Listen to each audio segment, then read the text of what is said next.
We've completed 3 races on Season 4 so far, and now we're set to take on our first true short track of the season from Richmond Raceway, where we're coming off of back-to-back wins for Kyle Busch at Trackhouse Racing and Honda, having one heck of a start. As you see the playoff grid on your screen, some big names currently below the cut line: Ross Chastain, Chase Briscoe down in the bottom part of the teens as we come through into this Richmond weekend, where we had some big news coming out this weekend, actually. Everyone's been kind of wondering, where's Chase Purdy in the Xfinity Series? And he was, of course, with Richard Childress Racing. Well, it turns out he came out this weekend and exposed Kevin Harvick, actually, for firing him at the end of the season of Season 3, that was, after they had a disagreement that Chase Purdy felt like he should have been getting promoted into the Cup Series. Harvick was really the main one that disagreed with that, and he actually fired Chase Purdy from the RCR program. As you guys know, Austin Dillon and Kevin Harvick are now the 2 lead roles at Richard Childress Racing, just kind of managing that team in place of Richard Childress. So it came out that Harvick fired Purdy, who has no full-time ride in any of the top 3 series at this current point in time. Big news there. That we'll wait and see what Harvick might have to say in the pre-race now as we come through into qualifying here with the Yahoo purple colors on our Toyota Camry for this weekend here from Richmond, and qualifying gets underway with a goal of a 20.649. Can we match that goal? In practice, that was off the goal in every single lap I ran. However, my 5 laps that I did run, they were very consistent within about a tenth of each other, but we exit forward down this front straightaway to the line. Not gonna hit the goal. It's gonna be a 20.932, putting us 18th place as we have finished top 10 every week so far in this season. Let's hopefully continue that here. Today we'll look at the rest of the order. Kyle Weatherman making his Cup Series debut in the 62 car. Briscoe with his second pole of the season, joined by front row Ryan Blaney there for Penske Racing. Of course, Blaney had the best car in Iowa. Things did not work out for him last time out, however, as you see the rest of the qualifying order on your screen as well. Of course, we had some Xfinity Series action this weekend. No Truck Series, and it was Taylor Gray picking up his first win for the Joe Gibbs Racing program, actually holding off a short track ringer for JRM, Bubba Pollard there, with Honeycutt, Perez, Suarez all in the top 5. That's Brad Perez there in the top 5, and actually Andres Perez getting a top 10 effort. As you see the rest of the finishing order on your screen, towards the bottom of the grid, it was Ryan Sieg as well as Greg Van Alst. Justin Allgaier with a rough day as well in 29th place. But now it's time to go short track racing in the Cup Series for the first time this season. We're ready for some short track racing here in Richmond.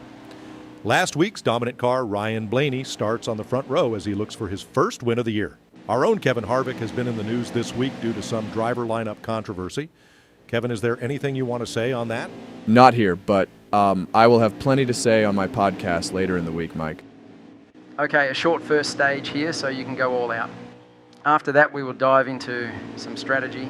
Yeah, 10-4. Let's just try to have a clean day here, guys, and get another top 10. Our teammate Christopher Bell crashed during qualifying. He starts from the back as we line up behind the rookie, number 48 of Rajah Caruth, who is yet to finish inside the top 30 in 3 races. A lot of bad luck for the young driver, but we're racing from Richmond, and it's Chase Briscoe and Ryan Blaney who lead the field down into turn number 1. Corey Heim at the back of the grid alongside our teammate of Bell. Just behind me in my mirror, you see my, of course, new teammate this season. That is Chandler Smith in the number 18. How about Kyle Weatherman in the 62 up on my outside, his debut in NASCAR Cup Series racing now, as we're alongside Eric Jones in that number 34 on the run into turn 1. There you see SVG, Shane Van Gisbergen way up the track. There's Bubba Wallace and Reddick as well up the track. Briscoe leads early on in these opening laps. 23 laps of racing is all we have here in stage 1, so we can drive really as hard as we want, and we're not going to really pay the price on tires too much. So yeah, this stage is honestly the kind of stage I like. I can push really hard and see what the car is going to do, you know, later in the run. And it would be perfect if this run stayed green the whole way. But you're going to see the lanes change for a lot of these AI, and they're going to gain spots. They're going to give up spots now, depending on what line they're running. As you can see, Reddick just goes and gets a 2-for-1 special on Koop, as well as Ryan Preece in that number 51 for Rick Ware Racing, having a solid day so far now. As there you see in the background, Noah Gregson trying to work his way forward as Briscoe continues to lead. But the 24, the 5, and the 24, Larson and Byron, they are merging their way forward as I find myself 3 wide in the middle here. Starting lap 5, Gregson with a heck of a run through up the inside now as I'm going to clear Preece. Gregson goes through, so we gain 1, we lose 1 as well. We maintain P15 as we head down into turn 1 on lap 8, and I am struggling to get this car planted on the inside, and we lose another spot. And here comes the Legacy Motor Club rookie in the 43, William Sawalich. He impressed last time out as well in Iowa. He was having a solid run, and he is marching his way forward early on here in Richmond. The 8-time winner last season in the Xfinity Series, but as we know, came up short of a championship to Jesse Love now, who's maybe got the shorter end of the stick early on in the season, as Richard Childress Racing has not been that hot to kick things off, as we lose another spot to Chandler Smith. Kyle Larson out in front, but it didn't last long, as William Byron would pass both Briscoe and Larson and take the lead. Byron comes into this race as your regular season point standings leader. He has been very consistent. He's only had 2 top 10s compared to my 3, but he's just been downright better in the finishes and consistency, stage points, etc. If you look at our season so far, of course, we won the crown jewel of NASCAR racing, the Daytona 500. Homestead, Miami, we ran outside of the top 10 in stage 1 and 2, and we held on and managed to get a top 10. Iowa, same situation, outside of the top 10 in stage 1 and 2, and the majority of stage 3, but we just held on, we kept grinding, we used strategy to our advantage, and we got a top 10 out of there as well. And early on here today, I am already feeling the fact that, yeah, we don't have a top 10 car again, and starting to wonder at this point, is it maybe the new Toyota Camry body? I mean, we had the win in Daytona, but we haven't had a car straight up that was capable of running top 10 yet this season. I just don't know where the speed is, guys. It's so hard to go forward with this car. We've only had a few races in the season, but outside of the 500 win, it does look like a statistically slow start for Toyota. William Byron, however, is in position to win stage number 1. Now he's coming to the final lap of the stage, and I am working on passing the Penske number 2 of Todd Gilliland as we exit turn 2 side by side with him down this back straightaway into turn 3. He had that heck of a race in Miami, runner-up to Kyle Busch. Of course, Busch has won 2 consecutive races, but Byron leads the way down the back straightaway here for the final time in this first and opening stage, a short stage of course. And out of turn 4, William Byron in the Valvoline colors, he's going to come through to win stage number 1 now as he crosses the stripe, and it's going to be Briscoe in second. Actually, Larson has dropped back a little bit, it looks like, as we roll through turn 3, waiting for the caution. There it is, 10th place hits the stripe, P16 for us, as Smith is 15th, Rajah Caruth in 14th there, and as well rounding out the top 10, Bubba Wallace. Carson Hocevar in just outside the top 10. William Sawalich got to P8, Elliott in 3rd, Larson 4th, Chastain, Busch looking strong, Keselowski having a solid day. As you can see, it's making some adjustments, mainly going a bit tighter, because you did see on board there the car was starting to get a little bit loose. So we put the wedge up to a 50.0, but we do raise the right side pressures a little bit. That still can kind of add a little bit of freeness to the car as we get ready to go green for stage 2. We gain 1 spot, P15, and actually for stage 2 start as Byron leads the way, we're going to get mic'd up live radio with our spotter on the roof.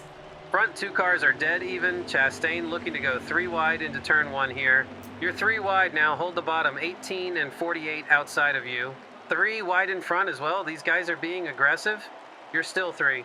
23 and 45 side by side now. Just 2 wide on your nose. You're still 3 wide with the 18 and 48. You should get one of them right here. 18 is rolling. He's going to be clear. Just you and the 48 on your door. Side by side with Caruth at the end of lap 1 of a lot of laps here in stage 2, 53 laps to be exact here now, as we're right there on that 48, and he actually gets through and clear as we run down into turn number 3 and just trying to hold this inside. That's of course where we're going to be at our strongest now, and I mean, not even the AI can make that top work, so of course I'm not going to have any chance in the world of making it work, but we would continue in this battle side by side, engaged with the 48 of Rajah Caruth, who's been running strong. He was running great in Iowa until, of course, he wasn't. Poor strategy put them in a very unfortunate situation there in the finishing order now. And, of course, he's had a couple of DNFs as well in Daytona and Homestead Miami as well due to mechanical issues. It's not been an easy start to his first full-time campaign, but he has shown some signs of speed. So definitely got to pay attention to how Caruth is going to develop as the season goes on in his Rookie of the Year campaign. Now as I'm under pressure from the two of Gilliland, look in our mirror. How about Corey Heim? Started at the back in that FedEx number 11 for 2311 Racing. He's working his way forward as well as William Byron continues to lead the way here as we approach lap 9. Crash in the back. Ryan Priest goes around into the outside wall with a potential failure there. No caution. We're going to stay green as we roll through 1 and 2. So we maintain P16, but the leaders are coming up on this 51 who has not gotten into the pit lane, and now they're going for an avoidance path. Byron right in the path of the 51, and he loses the lead and damages his car. Watch out here. Stay low. Just keep low. I mean, where's the yellow? I mean, he's right in the middle of the racetrack. No caution. William Byron, I'm sure, is furious behind the wheel of the 24, the best car of the day, and he's got damage now, and he's lost the lead to Ross Chastain. The 51 would remain on the track a whole another lap around, trying to get it to the pit lane, and now you're going to see as we exit turn 2, cars scrambling again, but the 51 is out of the way. This time he's on the inside, but we pass the 6 of Keselowski. We're to the back of our teammate of Chandler Smith. Kyle Larson's dropped all the way to P11. Chastain continues on in the lead of this race. My goodness, chaos out of nowhere in these opening laps of stage number 2 just shows you how quickly things can develop.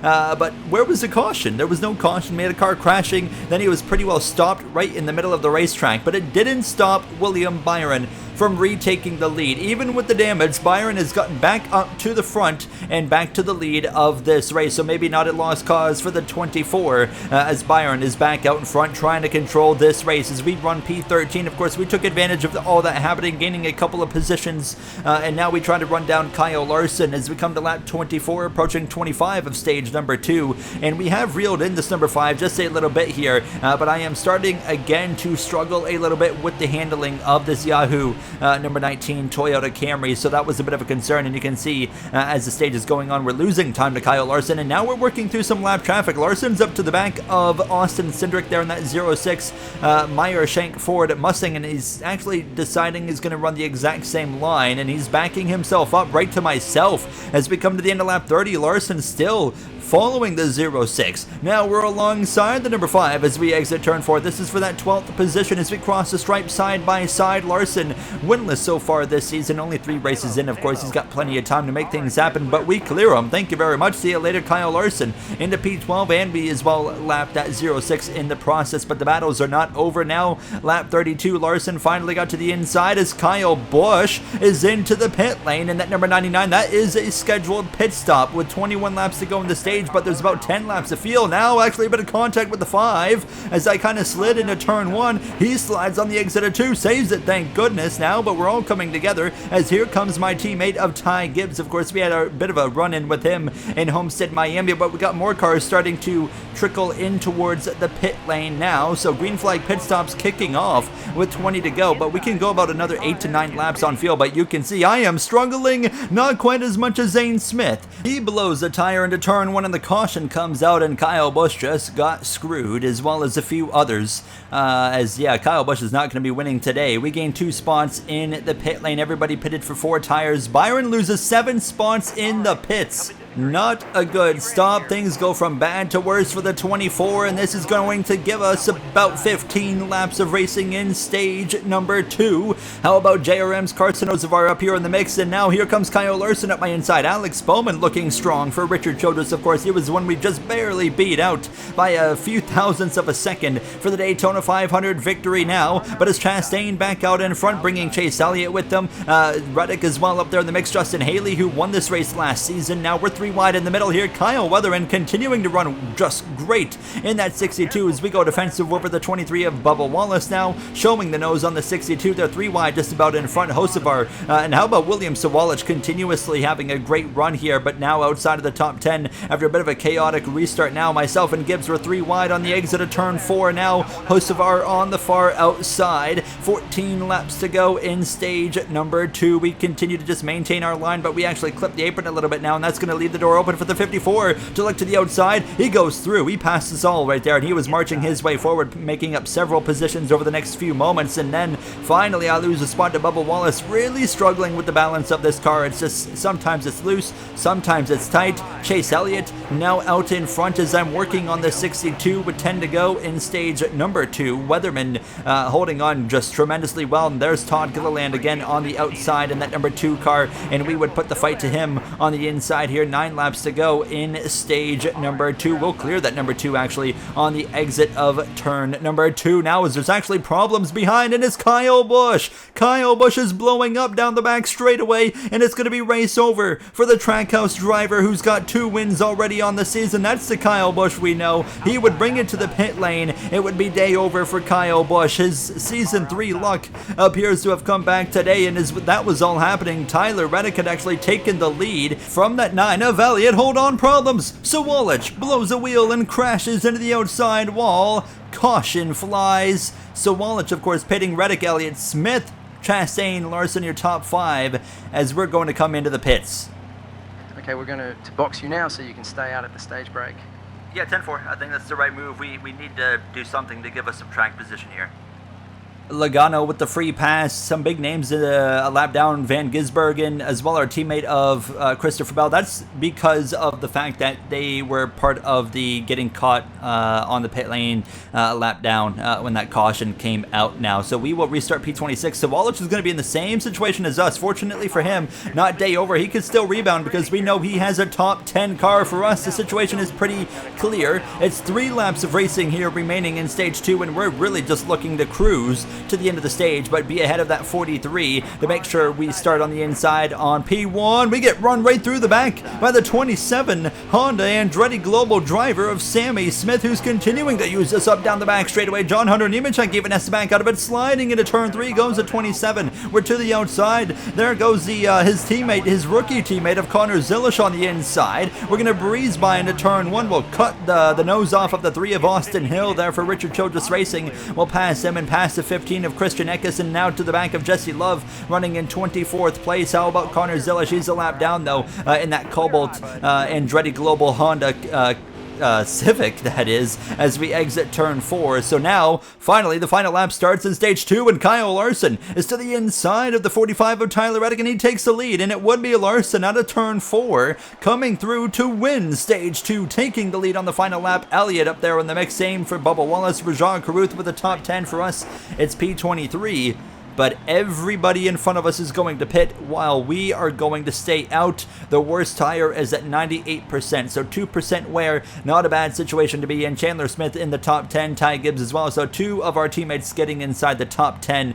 Kyle Weatherman in 5th place. How about that? A great effort for him. And William Byron, who's the fastest car here, P7. He's got some work to do going into the stage 3. Connor Zilish with the free pass. We have really seen Trackhouse succeed so far with Honda, but we have not seen Honda succeed with Andretti, who seem to be further off than they were last season with Chevrolet. Keep in mind they have expanded to 3 teams. Have they done it too soon? We lead for stage 3 side by side with Sawalich, who's on the same strategy as us. As we head down into turn number 1, we cut off the 43, immediately clear. Into turn 1, Kyle Larson, your stage 2 winner, now already up the inside, and he's going to get clear of the 43 with ease down the back straightaway. That's our biggest concern, is that number 5. We know he's really quick. No one is as quick as the 24 of William Byron, but here comes Larson already to my inside, looking at my left rear. On the run into turn 1, we just barely stay clear, so we get down in front on lap 84 of 140, but out of turn 4 again, I had to really back out of the throttle, and that was all it took for Larson to go up the inside. I knew this was really a pointless battle. I have nothing for the 5, so I just get in behind him, and here comes William Byron in the Valvoline 24, your regular season point leader as of right now coming into this race, and it's not going to be much of a contest. I just cannot get this car to rotate through the center of the corner like these fastest cars can, and they were driving away. Hendrick Motorsports is about to be 1, 2, 3, maybe even 4, because both Elliott and Carruth are there behind us in 4th and 5th, but they were now starting to run up the track a little bit, so that was opening the door for other drivers to come into the mix now, and that was as well helping me just maintain P3 for the time being. But it wasn't long until Tyler Reddick slipped through on the inside of both the 48 and the 9, and then myself, actually a bit of contact right there, but Reddick goes through and takes the lead or not the lead, P3 in this race. And here comes Ty Gibbs as well, looking for a potential top 4 running position as we exit turn 2. Here he goes side by side. I love that scheme, by the way. The interstate battery scheme looks absolutely tremendous on the 54. And now we drop down to 5th place, and we're just going to continue to fall. And look at this. William Sawalich is marching his way back forward, but a bit of an awkward moment there. We had to back out of it on the nose of the 98. Through goes Sawalich and Elliott, and now the car that we were on the same strategy with driving away from is now driving past us and saying, see you later. We are really struggling in this Yahoo 19 car today, as there's your pole winner of Chase Briscoe trying to march his way back forward. And here comes Kyle Weatherman as well in the 62. He's run top 10, top 15 all day long, and it continues. He moves into P8, and I just continue to fall down the order in this number 19 car. I don't really have much. There's not really a lot I can do at this point. Just hang on and hope for the best. Hope for a caution. Something needs to happen as Larson continues to lead the way, actually doing a great job holding off the 24 as Cindric plows into the outside wall after blowing a rear tire. The caution is out. We have seen some awkwardly timed cautions, and this is another one to go on to the recent ones, where if we pit now, we're a few laps short, but we should be able to make it. But some drivers are going to risk staying out, including Ty Gibbs, Larson, the leader, pits, including us. So we're going to be taking 4 tires and fuel. But you see, several drivers will remain on the racetrack now. We lose 9 spots, and I think we're going to be in a pretty decent position here. And you see basically everybody in front of Kyle Larson stayed on the racetrack, so a lot of cars stayed on track, about 15 cars. Gibbs and Weatherman lead the way into turn 1. How about Gilliland as well? Corey Heim, Rajah Caruth, questionable call there, and especially for him in the 54 and the 23. Those 3 cars specifically, not sure why they elected to stay out. They were having great runs, and I don't see this working out for them. So right now we got 39 coming to 38 laps to go, and we're already making great progress now. Kyle Larson is the first one on tires and fuel. We might be able to run him down, but with 38 to go, we have about 33, 34 laps of fuel to start, which is obviously short, so you can see why some drivers are going to elect to stay out as we go for a move on the 5, who had to check up on the exit of 2, but we are going to gain those laps of fuel that we're currently short on over the course of this run, because it is a short track, a lot of off-throttle time. That fuel number is just going to go into our advantage. So pitting was the right move. We will make it to the end of this race, not by a lot, by only a few laps extra on fuel, but we will make it, while everybody in front of us and some cars now around us, they will not be able to make it now. And how about William Sawalich clawing his way forward behind me? He's the second car on tires and fuel, but it's not going to last because he went to the top and Kyle Larson would go back through on the inside. But we're up to P7, marching our way through this field, trying to get through everybody quicker than we can, quicker than Kyle Larson, I should say, as we're now at the inside of the 2, as if you haven't pitted and you don't get a caution, you're going to be absolutely screwed in your finishing order here later in this race. So everybody that did not pit is hoping, of course, for a caution, especially in about 10 laps or so from now. That would be perfect, because it would force everybody that is well already pitted into the pits as well, as now we're closing in on our teammate of Ty Gibbs for the lead of this race on the inside of the Honda Trackhouse car of Ross Chastain. He had a great run going. A questionable call for him to stay out as well, but we'll clear him on the exit of turn 2. Kyle Larson, we're still holding him off. So right now we're a net P1. Larson, though, is trying to take that away as we exit turn 4, pushing up the track. Here comes Larson to the inside. 31 laps to go. He gets us into turn number 1. William Byron nowhere to be found. He's gone nowhere on the restart, and in the background here comes Sawalich and the 98 of Chase Briscoe. Larson passes the 62, and he's already on the back of Gibbs. Meanwhile, myself, the car, it's starting to fade. I'm struggling to pass the 62. Larson through to the lead of this race. He's hoping, of course, it's going to stay green until the end now as we roll through 3, and you can see I just cannot get the job done on the 62, and we continue to struggle, finally clearing him on lap 113 out of turn 2. But Sawalich and Briscoe, they are right there behind us. Alex Bowman as well is in position to get a heck of a result here today in Richmond now as we come up to the inside of Ty Gibbs, who's actually electing to just kind of move out of my way. He's not going to make it very difficult for us. So Gibbs and myself had that run-in in Miami, but we've certainly put it behind us pretty quickly as we go into turn 1. We will be able to complete that pass on the 54, and now Sawalich is going to come through into a net P3 as we exit turn 2, though. Sawalich now looking to the inside. He's there. He's gotten to our left rear, and now William Sawalich into second place. What a drive from the Legacy Motor Club rookie Briscoe and his new ride, of course, the 4th full-time RFK machine, the 98, is having a great run today in Richmond after starting on pole. He's had some signs of, positives with speed, but he hasn't quite had the results, and I was starting to slip and slide around. Here comes last season's winner from this circuit. Justin Haley passes us on the inside, but he has to pit before this race is over, and as these laps go on, it's starting to look like a caution is not coming. So this is our opportunity to once again finish top 10 with a car that is not capable, really, of running top 10. That's how you win championships, though. Finishing top 10, finishing top 5 with a car that's not capable of doing so. But you can see how much I'm struggling. I'm chasing the car all around here, way up the racetrack. There goes Byron and Reddick as well. They are good to go to the end as well. Here's Alex Bowman just behind me in that 10th position. We dropped all the way back to 9th place. Bowman going to get through on Chastain for P10. Chastain still has to pit, of course, now, and pit stops are starting to kick off on lap 125. Coming to 15 to go. Gibbs showing that he's pitting this lap, but he's not going to be the only one. We're about to see a lot of cars pit. Well, 15 or so cars have to box over the course of the next 2 or 3 laps here, including the 48 of Rajat Karuth, who's going to have another poor result because of just bad strategy, misfortune there. The 62 of Weatherman, who's run great all race, he's going to sacrifice that, and we're now suddenly up into P7. Keselowski, though, showing a lot more pace than me. There comes his teammate of Haley into the pits, including a bunch of others, including Joey Logano as well, Bubba Wallace.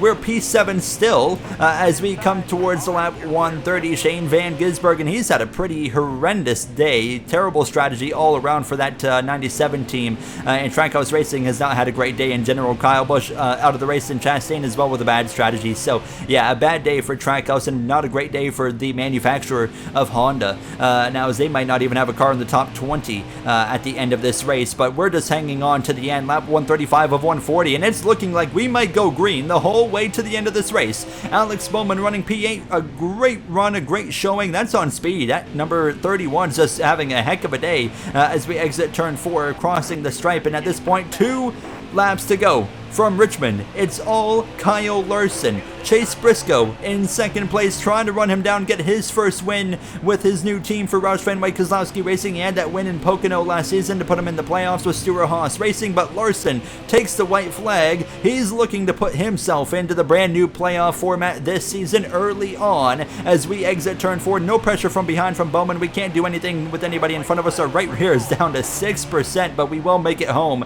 Kyle Larson, though, for Chevrolet, the first time this season that they're going to win, and Larson picks up win number 1 on the season. Briscoe comes through to cross the stripe in second. Reddick in third. It's going to be William Sawalich in 4th place. What a drive from the Legacy Motor Club rookie. We cross the stripe for P7. Can't complain. Another top 10 in a day where we certainly did not have a car capable of running inside the top 10, as Larson gets to celebrate a stage 2 win and a race win. As we'll see the finishing order, William Byron gotta be disappointed. I feel like he had the best car, just like Blaney had the best car in Iowa, and it didn't quite work out. Chandler Smith top 10. How about Junior Motorsports? Gregson 10th, hosts of our 11th. Great results for their cars. Eckes the last one on the lead lap, and Austin Hill P14 and onwards actually were a lap or more down because of the just terrible pit strategy and whatnot, and all the way towards the bottom of the grid with the 2 DNFs of Kyle Busch and Ryan Preece,